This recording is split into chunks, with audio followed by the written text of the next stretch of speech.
घने जंगल में पेड़ों के दरमियान कव्वी और कव्वे ने आग जलाई हुई थी। रानो चिड़िया वहाँ आ जाती है। कव्वी और कव्वे, क्या आपको नहीं मालूम कि जंगल में इस तरह आग नहीं जलाते? अगर चिंगारी सुलगती हुई दूर चली गई तो पूरे जंगल को आग लग सकती है। हम चाय बना रहे हैं और तू इस जंगल की मालकिन है क्या?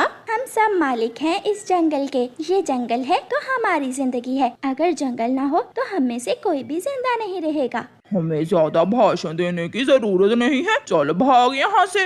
चिड़िया अपना फर्ज पूरा करती है, कव्वी और कव्वे को बुराई से रोककर, और अपना दाना लेने चली जाती है। कौवा और कव्वी चाय पीते हैं और जलती हुई आग को बुझाए बगैर ही वहाँ से चले जाते हैं। आग सुलगते हुए पास वाले सूखे पेड़ तक पहुंच जाती है और उस पेड़ को आग लग जाती है। साथ ही हरा भरा अमरूद का पेड़ था, वो डर जाता है। बचाओ बचाओ, कोई बचाओ, जंगल में आग लग गई है।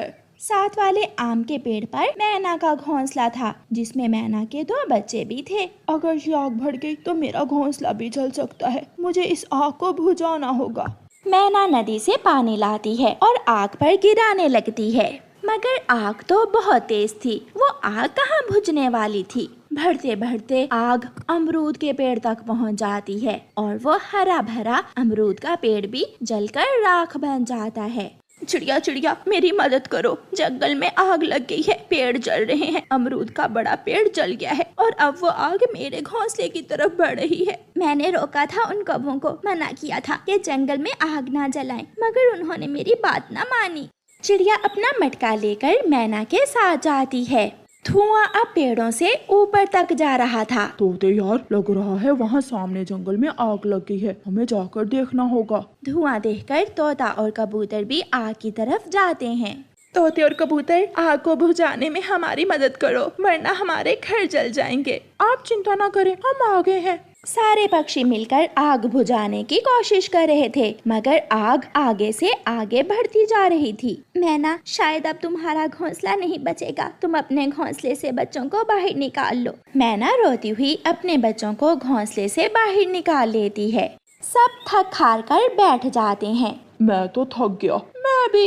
अब हम सबको यहाँ से जाना होगा, ये सब उन कौवों की वजह से हुआ है। सब पक्षी अपना अपना सामान बांध लेते हैं और कौवों के घर जाते हैं। दुष्ट कौवों, तुम्हारी वजह से हम सबको बेघर होना पड़ा। जो आग तुमने जलाई थी वो बढ़ गई है। अब यहाँ रहकर जलने से अच्छा है तुम भी हमारे साथ ही आ जाओ, हम सब दूसरे जंगल जा रहे हैं। तुम जाओ, आग हमारे घर से बहुत दूर है। जब आग हमारे घर के पास आएगी तो फिर हम देख लेंगे। चिड़िया चलो, ये कौवे इसी आग में जलकर मरेंगे। वो सब दोस्त वहाँ से चले जाते हैं। गोरी, धुआं तो उठ रहा है, वो देखो सामने से।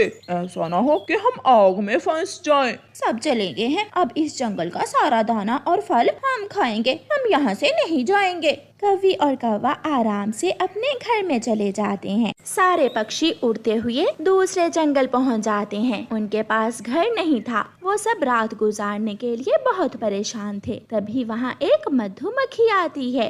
आप सब यहाँ नए आए हैं? हमारे जंगल में आग लग गई है और हम सब वो जंगल छोड़कर यहाँ आ गए हैं। यहाँ से थोड़ी दूर झरने के पास बड़े बड़े मशरूम हैं। आप सब उन मशरूम्स में आसानी से अपना घर बना सकते हैं। ये सुनकर वो सब बहुत खुश हो जाते हैं और झरने की तरफ चले जाते हैं। गोरी कव्वी तो आग लगने से बहुत खुश थी। गोरी कव्वी दाना उठाने तोते के घर जाती है, मगर तोते का घर तो जल चुका था। तोते का घर तो जल गया, मैं चिड़िया के घर जाती हूँ, आग अभी तक चिड़िया के घर तक नहीं पहुँची होगी। गोरी कव्वी बड़े मजे से चिड़िया के घर में पड़ा हुआ दाना खाती है और बाकी का दाना उठाकर अपने घर ले जाती है। उधर कालू कौवा भी पक्षियों के घरों से दाना इकट्ठा कर रहा था। रात हो जाती है। कालू, वो पक्षी भी बहुत पागल निकले, आग अभी दूर थी और अपना अपना दाना घरों में छोड़कर भाग गए।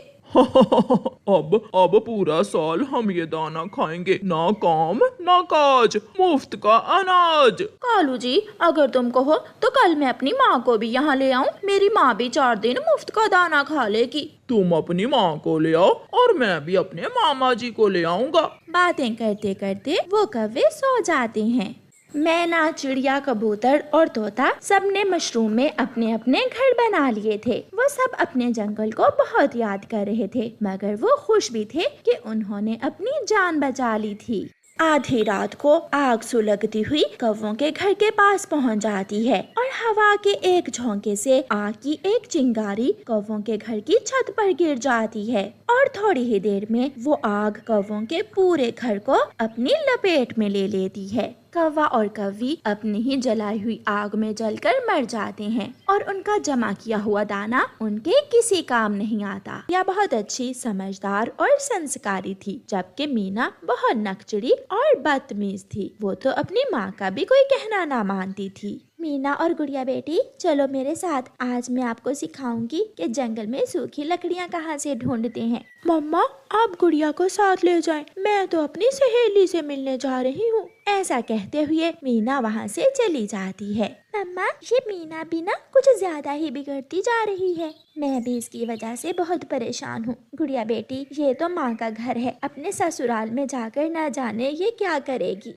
गुड़िया और उसकी मम्मा जंगल में सूखी लकड़ियाँ इकट्ठी कर रही थीं कि गौरी कौवी वहाँ आ जाती है। चिड़िया, तुम्हारी बेटी मीना के लिए मैंने एक रिश्ता देखा है। लड़का पक्षी गांव वाले जंगल में रहता है, बहुत मेहनती और ईमानदार है। वो मीना का बहुत अच्छे से ख्याल रखेगा। गौरी बहन, बहुत अच्छा किया। मैं तो अपनी बेटियों की शादी की वजह से बहुत परेशान रहती हूँ। बस दोनों की शादी अच्छी जगह पर हो जाए, मुझे तो यही चिंता सताए रखती है। अगर तुम कहो तो मैं कल लड़के पक्षी की माँ को ले आऊँ तुम्हारे घर। हाँ हाँ, क्यों नहीं, आप उन्हें ले आना। मैं मीना को भी बता दूंगी। बूढ़े, क्या तुम्हारा घर इस पेड़ से भी बड़ा है?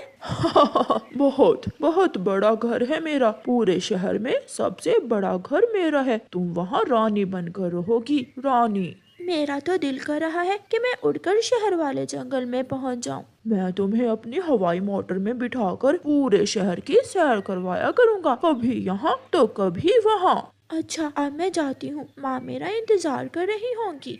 मीना घर जाती है। इतनी देर तक तुम कहाँ थी? तुम माँ हो मेरी जो पूछ रही हो? आई बड़ी। मीना, तमीज से बात करो। गुड़िया सुबह से मेरे साथ काम करवा रही है और तुम हो कि सारा दिन आवारागर्दी करती रहती हो। सुनो, कल तैयार हो जाना, कल लड़के वाले तुम्हें देखने आ रहे हैं। मुझसे पूछा ही नहीं और मेरी शादी की बात चल रही है। वो लड़का गांव वाले जंगल में रहता है और बहुत मेहनती है, गौरी आंटी ने बताया है। तो फिर तुम ही कर लेना उससे शादी। मैं तो शहर वाले जंगल में करूँगी शादी, किसी अमीर पक्षी से जो मेरा ख्याल रखे, मुझे शहर घुमाए। मीना, पागल हो गई हो क्या? मगर मीना वहाँ से चली जाती है। अगले दिन गौरी कौवी लड़के पक्षी की माँ को लेकर आ जाती है। मीना बेटी, मान जाओ, लड़के पक्षी की माँ तुम्हें बुला रही है, वो देखने आई है तुम्हें। नहीं करूँगी, नहीं करूँगी, मैं ये शादी नहीं करूँगी। मैं तो शहर वाले जंगल में ही शादी करूँगी। मीना की मम्मा रोते हुए गौरी कौवी के पास जाती है। गौरी बहन, इधर आकर मेरी बात सुने। गौरी, लड़की चिड़िया कहाँ है? वो आ जाती है अभी। मामा चिड़िया गौरी कौवी को एक तरफ ले जाती है। गौरी, मीना नहीं मान रही, वो गांव वाले जंगल में शादी नहीं करना चाहती। मैंने बहुत समझाया है, वो मेरी एक नहीं सुनती है। रानो, ये परिवार बहुत अच्छा है, बहुत प्यार मोहब्बत से रहते हैं वो सब। मेरी मानो तो तुम गुड़िया की शादी कर दो, गुड़िया भी तो जवान है। गुड़िया बैठी ये सब सुन रही थी। गुड़िया की मम्मा गुड़िया की तरफ देखती है और गुड़िया अपनी नजरें झुका लेती है। गुड़िया बेटी, आपकी मम्मा आपके लिए अच्छा ही सोचेगी। आपकी क्या इच्छा है? मम्मा, जैसे आपकी मर्जी, मुझे कोई एतराज नहीं है। फिर मम्मा चिड़िया गुड़िया को अपने साथ ले जाती है। इसे तो देखते ही वो बुढ़िया भाग जाएगी यहाँ से। जीती रहो, ये चिड़िया तो मुझे बहुत अच्छी लगी है, मुझे ये रिश्ता मंजूर है। फिर दूसरे दिन वो चिड़ा गुड़िया को बिहाकर गांव वाले जंगल में ले जाता है। जंगल के एक तरफ झरने के पास गुड़िया का नया घर था। ये झरना बहुत पुराना है। जब मैं छोटा सा था तो मैं सारा दिन यहाँ बैठा रहता था। जब मैं छोटी थी तो मैं भी एक बार ये झरना देखने अपनी मम्मा के साथ आई थी। अब आप घर जाइए, मैं आपके लिए फल लेकर आता हूँ। गुड़िया का पति गुड़िया का बहुत अच्छे से ख्याल रखता था। गुड़िया अपने नए घर में बहुत खुश थी।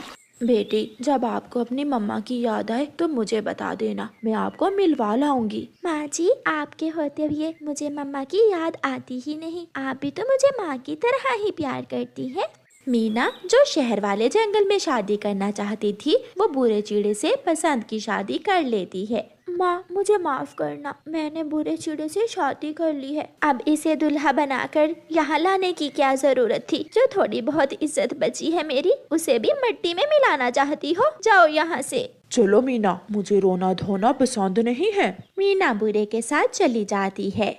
सारा जंगल गुजरकर एक वीराना था, जहाँ ना कोई पेड़ था और ना ही कोई पक्षी, और एक सूखे पेड़ पर बुरे का टूटा हुआ घोंसला था, जहाँ वो मीना को लेकर जाता है। बुरे, तुमने तो कहा था कि तुम शहर वाले जंगल में रहते हो। हाँ, पहले रहता था, मगर मेरे पिता ने मुझे घर से निकाल दिया, हवाई मोटर भी छीन ली और मुझे घर से भी निकाल दिया। तो क्या मैं यहाँ रहूंगी? मुझे बहुत अच्छी नींद आती है इस घोंसले में, जरा लेट कर तो देखो, मजा आ जाएगा, नरम है ये घोंसला। मीना के सारे सपने चिकनाचूर हो जाते हैं और वो थोड़ी दूर एक झाड़ी के पास बैठकर रोने लग जाती है। मीना, चुप कर जाओ, मुझे मालूम है तुम्हें ये सब अच्छा नहीं लगा, मगर अब तुम मेरी पत्नी हो, जहाँ मैं वहाँ ही तुम रहोगी। 1-2 दिन में दिल लग जाएगा तुम्हारा भी यहाँ। फिर मीना एक लंबी सांस लेती है और अपनी माँ की बातें याद करने लगती है, मगर क्या समय लौट कर आने वाला नहीं था। मीना ने जो फैसला किया था, उस पर अब वो बहुत पछता रही